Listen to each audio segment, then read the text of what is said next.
Welcome to an exciting episode of CADL CAST. Have you ever tried to fix an ongoing lack of energy by getting more sleep, only to wake up and still feel exhausted? If that's you, then our next guest may have a secret. Joining us today is Dr. Saundra Dalton-Smith.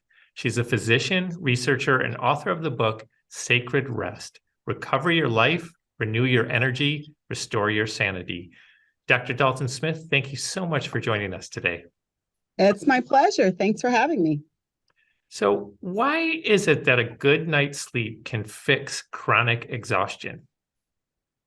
Well, the problem is for most people, when we think of sleep, we also combine it with the word rest. So we think that they're one and the same. And so for some of us, getting sleep isn't simply enough. We're needing to have rest in all the different areas. And sleep is just one of the types of rest that's available. In my research, what I found is there's actually 7. And so if you put all your eggs in the sleep basket and then you omit the other types of rest, you can get 8 hours, but still wake up exhausted. Sure. So, what do the different types of rest look like? Yeah, so the 7 different types include physical, mental, spiritual, emotional, social, sensory, and creative types of rest. Wow. So, I just think of sleep and I think of that as rest. And I never realized to think of all of these other facets to it as well, too. And why is it so important for someone to know this? And how might they be able to tell whether they're getting the right rest or and the reverse, a lack of another type of rest? Yeah, one of the things that we have done a lot of research with specifically is around this concept of rest deficits.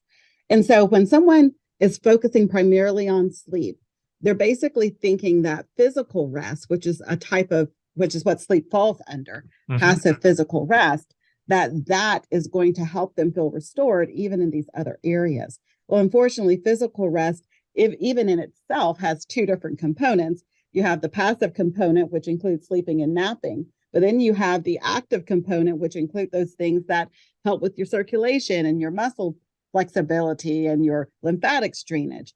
And so even just the physical type of rest has components that sleep itself can't fully really improve. Now, when you look at the other types like mental rest, a mental rest deficit, someone who's dealing with this, maybe the person who lays down to go to sleep at night and they find they can't get their brain to turn off. They're thinking all the thoughts. They are, thinking of conversations they had earlier in the day. They're thinking of their to-do list for the next day. Well, you can't even get into deeper levels of sleep when you have a mental rest deficit. Or you may have that person who spends the majority of their day around phones or other conversations or in places that are noisy or just using a lot of their sensory input with bright lights. And that person may have a difficult time going to sleep because they have a sensory rest deficit. Their body has a sensory overload process that's going on that's keeping them over agitated and irritated, that then makes it harder for their body to relax and to get into levels of sleep. So these different types of rest deficit can have a direct effect on our sleep, as well as how we engage with with others and really how we enjoy our lives.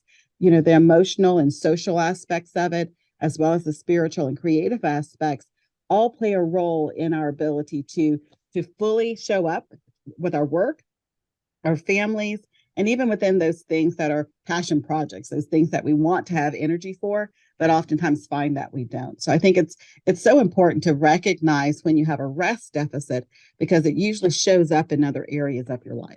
Sure. And I'm so glad you're talking about this because when I think of my own life, I read about what viewing electronics does before you try to rest at night and get some sleep. So I took that out of it, but I still couldn't get to sleep. And it's exactly what you were talking about. I was reliving events during the day. I was thinking about things and I just could not turn my brain off in a way.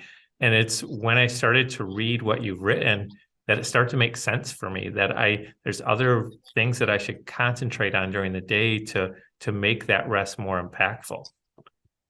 Yeah, I think that's such an important comment you just made. The things you're doing during the day. I think sometimes when we think about sleep specifically, but then rest as a bigger picture, we think that, oh, well, that's just stopping. It's cessation activities. It's taking things away. It's avoiding doing things. But really at the very core of rest are the restorative activities we do that help our body heal, that help us get her to a better, healthier place. And that's what I'm trying to help people understand, that there are restorative practices that you can incorporate in the middle of a busy day. You don't have to wait till you take a, vacation or sabbatical. Most of us, those are hard to come by. Yeah, And so if you're waiting for vacations and sabbatical to help you avoid burnout, you're probably going to burn out because they're too few and far between. We need to understand how to restore our bodies and to do these restorative practices and get the rest that we need really in the middle of our normal schedules.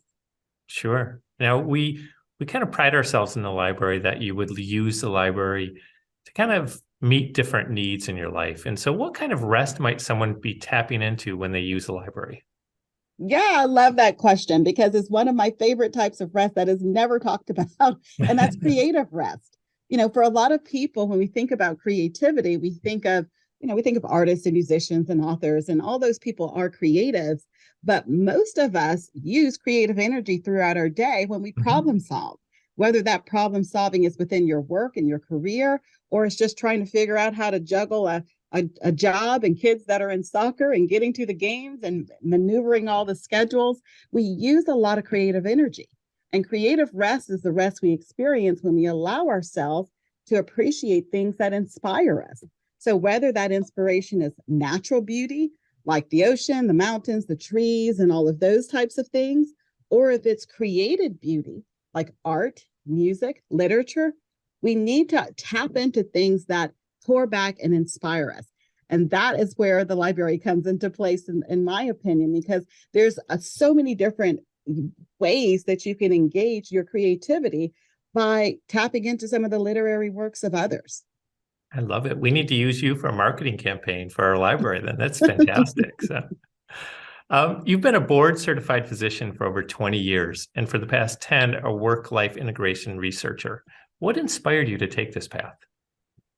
Simple answer, I burned out. I wish I had a more eloquent answer, but the simple answer is I was in practice for about 8 years when I had both of my children. They came back to back. So I had two toddlers under the age of two, working full time, and I burned out. I couldn't figure out and at the time I was using the word balance. I don't Mhm. use that word anymore. I don't think there is work-life balance. I think we have to find work-life harmony and ways to integrate our work life and our home life in ways that are healthy. And so that's the journey that it took me on. I was in a career that I loved, but I knew it was very demanding, had a lot of challenges.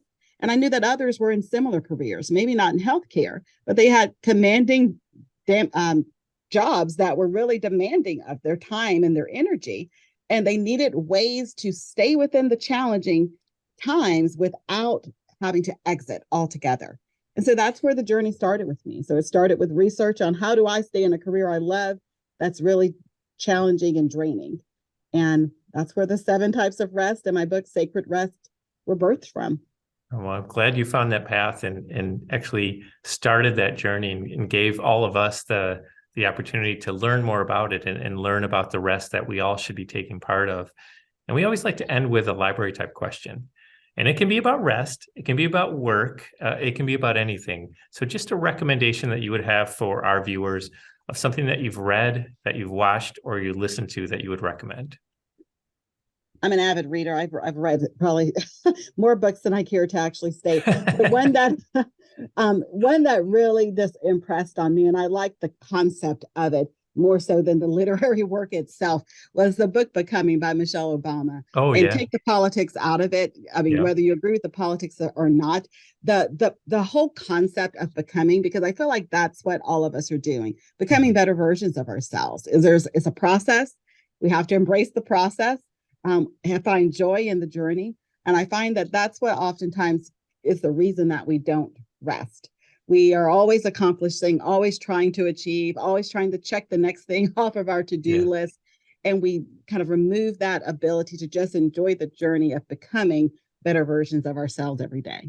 I agree. And that's a fantastic recommendation. So, Dr. Saundra Dalton-Smith, thank you so much for joining us today on CADL CAST.